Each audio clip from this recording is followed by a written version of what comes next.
So USADA and WADA, World Anti-Doping, know that I'm there.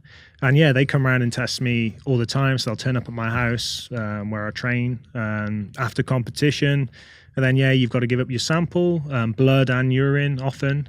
The documentary Icarus, you know, how they tested all those individuals. Apparently you were in the room when people were getting tested. Now, what do you mean by that? Like, well, I got tested in the testing room there at the track. So, that was my first Olympics, competed in Sochi. Mm-hmm.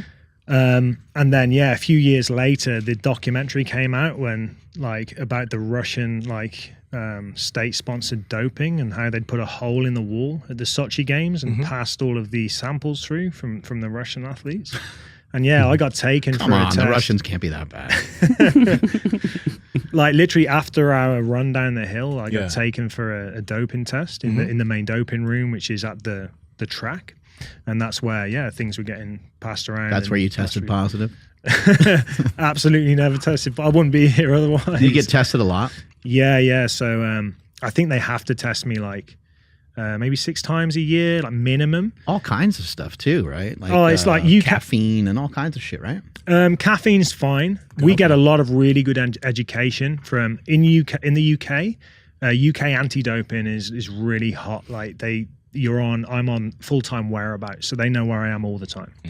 And there's an hour of every day where I must be in the place I say I am for them to come and test me. We're going to make sure this fucking bobsledder's clean as fuck. They do. That's literally it. They can't have anybody competing for GB that isn't clean, because it's like a disgrace if you get caught. So, for example, this morning, my hour is at the motel when I'm staying. So USADA and WADA, World Anti-Doping, know that I'm there. And yeah, they come around and test me all the time. So they'll turn up at my house where I train after competition. And then, yeah, you've got to give up your sample, blood and urine often. And then you get throughout my whole career, if I log on to my account, I've got all the tests from 2012 onwards.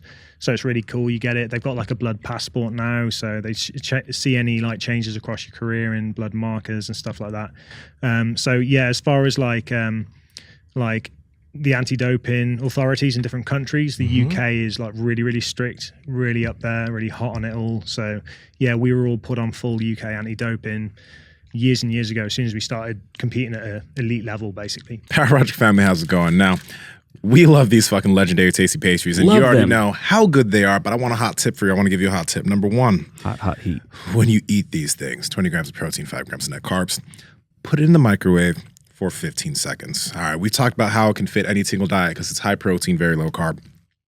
But if you put it in the microwave for 15 seconds, my fucking God, it will melt in your mouth. I highly suggest you could do this with any flavor, but if you can get your hands on the hot fudge sundae, oh, baby, Andrew, you're the one who put me on this shit, man. Yes, seriously, you guys have to try this, but please do not microwave it for more than 15 seconds because the inside turns nuclear. But to me, this tastes like an old school chocolate donut for some reason. When you microwave it, it completely changes the flavor and it changes it for the better. But you guys got to head over to eatlegendary.com and at checkout, enter promo code PowerProject to save 20% off your entire order. Again, that's at eatlegendary.com. Links to them down in the description as well as the podcast show notes. Let's get back to this podcast. It's a shame they're so negative about it. It works out so well. Well, it worked out that way for the Russians, but until the whistleblower came out and they lost their medals, and GB team got bumped up to a bronze. So the GB team got a bronze medal, but it was 5 years later. So those guys that had worked so hard, they didn't get their moment on the podium. And the other thing is, government funded, it's all based on results. We'd have had a big influx of money from the medal as well. And so wait, you did get at that influx of money from the post medal that you guys got, or you didn't? No, they didn't give it. So those guys that got that medal, they didn't have their moment on the podium. And also the sport lost out on probably a significant amount of money because of that, what had been going on. The crazy thing was, for us, we kind of knew and suspected that team were doing that stuff. But it was just you just know and just deal with it. It's they do that. What aspects? Just because of the how they performed? Because everyone more culturally. There'd been conversations between athletes about the different culture and the way they saw the way they saw doping was very different. Whereas we in the UK, we're taught we get like anti-doping education as athletes from a very young age, literally from like junior squads in Olympic sports. You're getting anti-doping education, and you're getting tested from young as well. Do they encourage you to maybe lean towards other means like good nutrition, good sleep, Absolutely. good recovery protocols? Because that would seem to be the route to go. Like, this stuff is not allowed, but because that stuff's not allowed, I want you guys to be educated in these other practices that will actually really help you a lot. Absolutely. So that is what they say. They always say when they give us these lectures every few years, it's like nutrition first, because they're even quite, you've got to be really careful with your supplements as well, because a lot of people have been supposedly popped for contaminated supplements. Right. So what they say is you're responsible for everything that goes in your body. So if you choose to take a supplement, that's on you. We recommend you get what you need to get from nutrition. Obviously, if you want that extra percentage, then it's your choice whether you go for a supplement or not, but follow these routes. So we have an extra like layer of testing called Informed Sport in the UK. So basically, I can go to myprotein.com, UK company, and I want to buy some whey protein.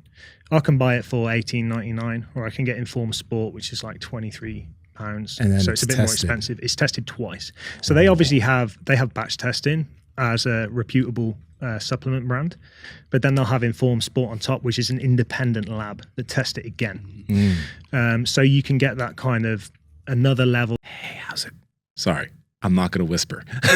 I know you guys are enjoying this content, and we love talking to all these people and bringing you guys great information. So if you could help us out by hitting the like button, because that helps the algorithm, subscribe and hit the notification bell, we're going to continue reaching more people, and we're going to continue helping more people. Talk to y'all later.